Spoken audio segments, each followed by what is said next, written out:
प्रेममय श्री श्री ठाकुर कुलचंद्र श्रीमुख निसृत पवित्र स्वास्थ्य और सदाचार सूत्र ग्रंथ पाठ वैशाखर नवोत्सर्जन मोर परम पुरुष जी पुराण धनी कुलमालिक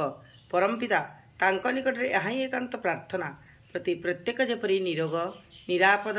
धीमान श्रीमान कुशल कौशली पराक्रमी क्रियमाण सुस्थ सबल चिरायु होई बंची रहती आउ मोर कातर प्रार्थना जेपरी से मंजूर करती। स्वास्थ्य सदाचार सूत्र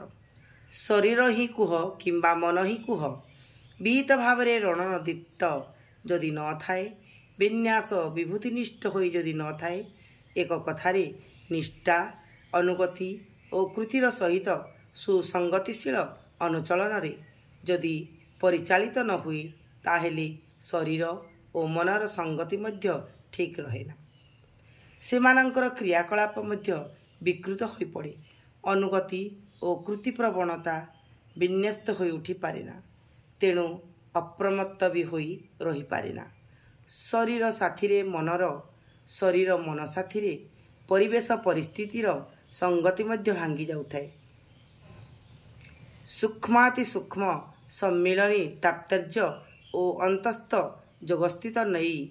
माने युक्त स्थिति नहीं संश्लिष्ट होई शरीर और मनर सहित कौनसी किछिर युक्त हेबा सेमानंक पक्षरे मुस्किल होई उठे संगतिशील तात्पर्यर सहित स्थल ही हेउ आउ सूक्ष्म ही हेउ विहित विन्यास नहीं केतेबेले कहा साथी किपरि भावे संगति स्थापन करने हुए ताहा निश्चय करने मुस्किल होई उठे पारेना एहीपरि करी विधान गुड़िक मध्य व्यतिक्रम दुष्ट होई उठे जहिरे जीवन स्रोत मध्य से संगति हरा होई चले क्रमे ही स्वल्पायु होई उठुथाए शरीर मनरे सुधी संगति भी रहेना विवेचना विन्यासशील हुएना एहीपरि करी जहा किछि प्रमत्तता आसे सत्ता को संक्षुब्ध करी तोले यही हेउछि प्रकृत कथा। वाणी संख्या 90। जय गुरु जय गुरु।